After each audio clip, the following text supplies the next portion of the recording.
আজকের গল্পের নাম জেদি বাঘের পরিণতি। গভীর ঘন জঙ্গলে একটি বাঘ ও তার স্ত্রী বাঘিনী বসবাস করত। ওদের গোগো নামে একটি ছেলেও ছিল।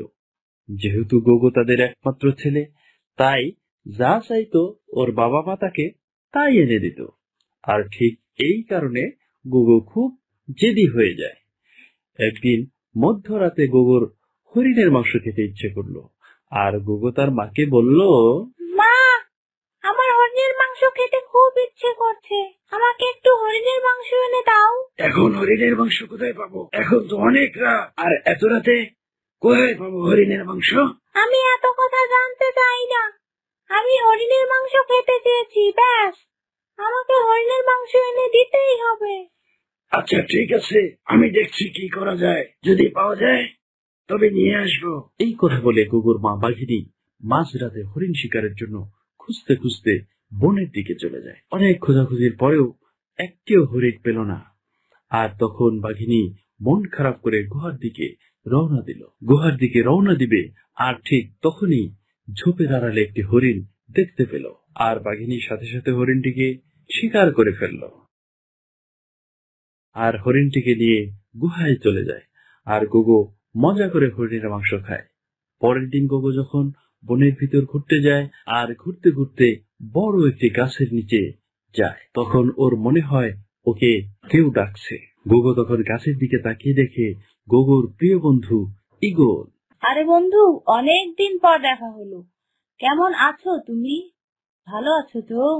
আরে ঈগল বন্ধু, তোমার সাথে অনেক দিন পর দেখা হলো, কেমন আছো তুমি? ভালো আছো তো?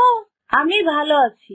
তারপর বলো, তুমি এখানে কি করতে এসেছো? খাবার খুঁজতে নাকি?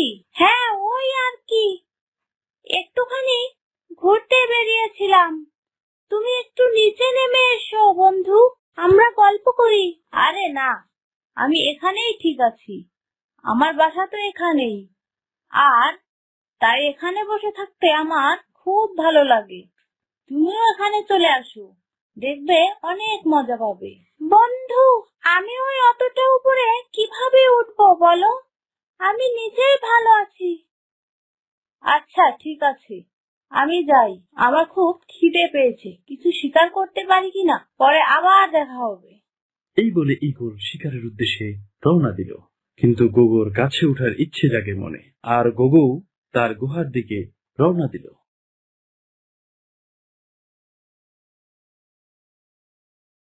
গুহায় ফিরে গোগো তার মাকে বলল, মা, আমি এই গুহায় থাকতে থাকতে বিরক্ত হয়ে গেছি, আমি অন্য কোথাও থাকতে চাই। ঠিক আছে ঠিক আছে বাচ্চা, আমরা তাহলে কিছুদিনের মধ্যেই নতুন একটি গুহায় চলে যাব, কেমন?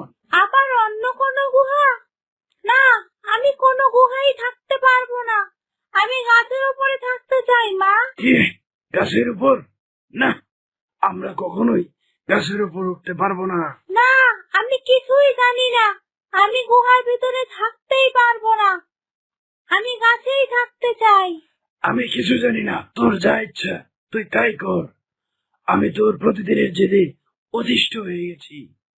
নিজের মায়ের কথা শুনে গোগো ঈগলের কাছে চলে যায়। ঈগল গোগোকে দেখে বলে, আরে বন্ধু, তুমি এখানে কি করতে এসেছো? আমি তোমার সাথে এই গাছে থাকতে এসেছি। এসব কথা বলতে বলতে গোগো গাছে চড়ে যায়। গাছের উপর থাকতে গোগোর খুব ভালো লাগছিল। বাহ, তুমি তো ঠিকই বলেছিলে বন্ধু, এই গাছের উপর থেকে পুরো জঙ্গলটা দেখা যায়। হ্যাঁ বন্ধু, তোমার যতদিন ইচ্ছা এখানে এই গাছের উপর থাকতে পারো, তোমার কিছু প্রয়োজন হলে আমাকে বলবে, কেমন? হঠাৎ করে গোগোর খুব ঘুম পায়, আর গোগো গাছের উপরেই ঘুমিয়ে পড়ে। অন্যদিকে গোগোর মা বাবা ওকে খুঁজতে শুরু করে। গাছের উপর ঘুমাতে ঘুমাতে হঠাৎ করে গোগো গাছের উপর থেকে পড়ে গেল, আর অনেক উঁচু থেকে পড়ার কারণে গোগোর পা ভেঙে যায়। হে, আমার পাটা ভেঙে গেল, আমি আর কোনোদিনও গাছে উঠবো না, আমার অতিরিক্ত জেদের কারণেই আজ আমার এই পরিণতি। গোগো তখন তার ভুলটা বুঝতে পারলো, আর তারপর থেকে গোগো জেদ করা ছেড়ে দিল, আর বাবা মায়ের কথা মতো চলতে শুরু করলো। ছোট্ট বন্ধুরা, এরকম সুন্দর সুন্দর ভিডিও পেতে আমাদের চ্যানেলটি সাবস্ক্রাইব করে আমাদের সাথেই থেকো। ধন্যবাদ সম্পূর্ণ ভিডিওটি দেখার জন্য। আল্লাহ হাফেজ।